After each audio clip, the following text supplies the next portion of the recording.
Hi, so this is the class lesson on how to calculate percent composition. This is the first time we talked about this. And so we're gonna just go over that again. So we have two formulas technically for percent composition. One of them is the mass of element divided by mass of compound, and this is used when we have experimental data. And the other one is using the molar mass of element divided by molar mass of compound. So we just replace the mass here by the molar mass, and this is when we want to calculate a theoretical value.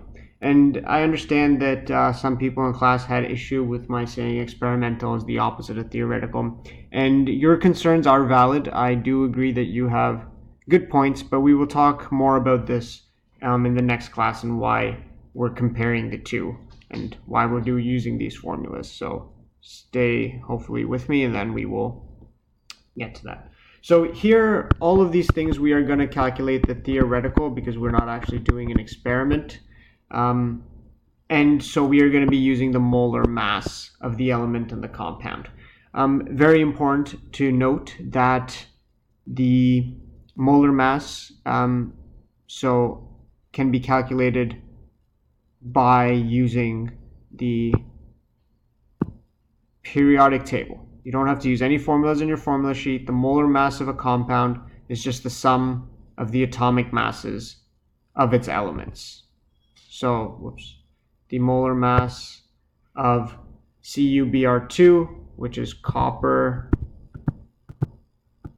to bromide, can be calculated by adding up the atomic mass of copper and twice the atomic mass of bromine. So you just add those up and you get the molar mass of the compound. So just a reminder on how to calculate molar mass of things. So in CuBr2 we have two elements. We have copper and bromine. The molar mass of copper is, where's copper? 63.546.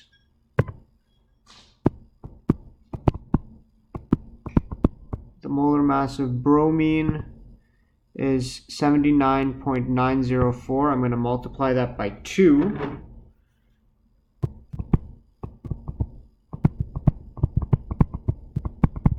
Because there's two bromines here, very important. So 2 times 79.904 is 159.808. So now I have my molar mass of the individual elements. This is very similar to what we did in the previous table while calculating molar mass. To find molar mass of the compound, you're just going to add both of them up. 63.546 plus 159.808, which happens to be 223.354, and which is the same for this column because it's just the molar mass of the compound that does not change. And now percent composition of element would be the molar mass of the element, which is over here, divided by molar mass of the compound times 100%. So molar mass of the compound's here, divide those two, multiply by 100%.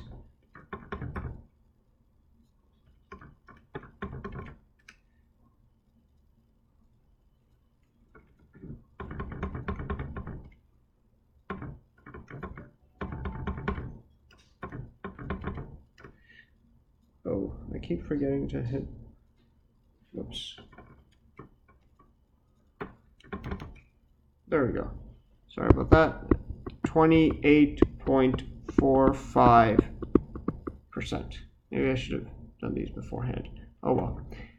And so we can also calculate the percent composition of bromine by doing 159.808 divided by 223.354 times 100% is 159.808 divided by 223.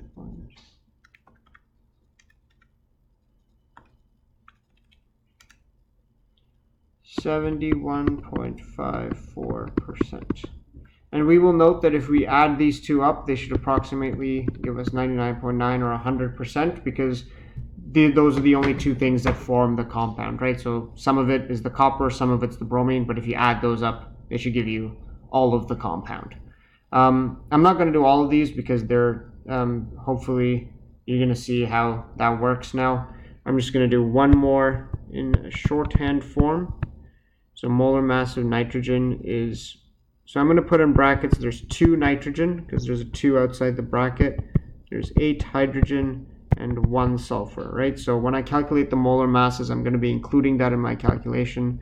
So 2 times 14.007 is 28.014. 8 times 1.008 is 8.064. And sulfur on its own is 32.06. So the molar mass of the compound is you add all of these up and you get the molar mass of the compound. So we're going to do that addition.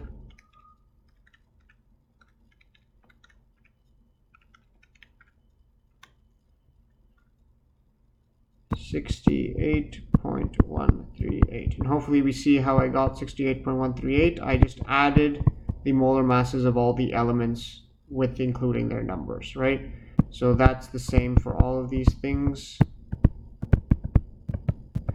And to find the percent composition of the elements, I'm going to do molar mass of element divided by molar mass of compound. So 28.014 divided by 68.138, which is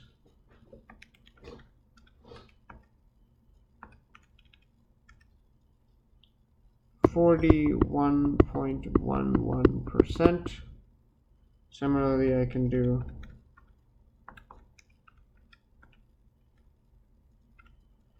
the other two, which is 8.064. Whoops, I forgot the times 100%. Put that in my calculator, but I didn't write it. It's my bad.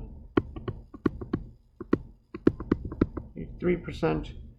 And to calculate the last one, you can either do this calculation, or of course you can add these two up and subtract from 100. That's up to you. But if I do it the regular way, and well, if I do it the other way, I will still get the same answer, 47.05%. All right, so we're going to be continuing to practice how to calculate molar mass, and we talked simply about what carbon looks like. That is the lead in pencils, which is actually a substance called graphite. That is pure carbon, right? It's just C. Also, diamonds are also made up of pure carbon, just C, right? And we will continue calculating percent composition and move on to some theoretical calculations in the next class. All right, see you guys in class.